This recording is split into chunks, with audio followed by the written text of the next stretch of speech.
आज मैं अकेला लड़ रहा हूं इन लोगों से, एलजी से अकेला लड़ रहा हूं, बीजेपी वालों से अकेला लड़ रहा हूं, इन 7 सांसदों से अकेला लड़ रहा हूं, केंद्र सरकार से अकेला लड़ रहा हूं। आप मेरे को बेटा मानते हो, आपने मेरे को बेटा बोला है। अगर आपने मेरे को बेटा बोला है तो अपने बेटे को अकेला तो नहीं छोड़ोगे इस तरह। आज मैं आप लोगों से निवेदन कर रहा हूं, अपील कर रहा हूं कि अपने बेटे को मजबूत करो।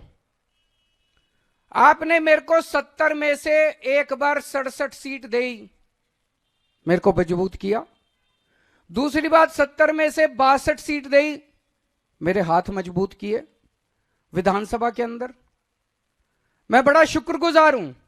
आज ये जो मैं इनसे लड़ पा रहा हूं थोड़ा बहुत, ये इसी वजह से लड़ पा रहा हूं। जो भी थोड़े बहुत काम कर पा रहा हूं इसी वजह से काम कर पा रहा हूं, क्योंकि आपने इतना भारी बहुमत दिया था।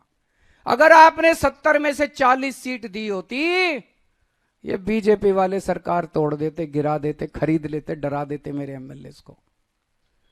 ये तो आपकी दुआ है, आपकी कृपा है, आपका आशीर्वाद है, आपका प्यार है कि आपने 70 में से 62 सीट दी। इसी तरह से जैसे आपने विधानसभा में मेरे हाथ मजबूत किए, अब संसद में मेरे हाथ मजबूत कर दो। संसद में मेरे को 7 एमपी दे दो, जो इंडिया गठबंधन के हैं 7 एमपी दे दो। ये 7 एमपी मेरे 7 बड़े बड़े हाथ बन के काम करेंगे। अगली बार एलजी काम रोकेगा, ये 7 काम करा के लाएंगे। अगली बार अगर केंद्र सरकार काम रोकेगी, ये 7 काम रोक के काम करवा के लाएंगे। अगली बार संसद के अंदर आपके हक मारे जाएंगे, ये 7 एमपी संसद में उठ के आपकी आवाज बनेंगे। मैं आज आपसे यही मांगने के लिए आया हूं, ये 7 एमपी अगर हमारे आ गए तो आपके बेटे के हाथ मजबूत होंगे, किसी की हिम्मत नहीं होगी कि आपके काम रोक पाए।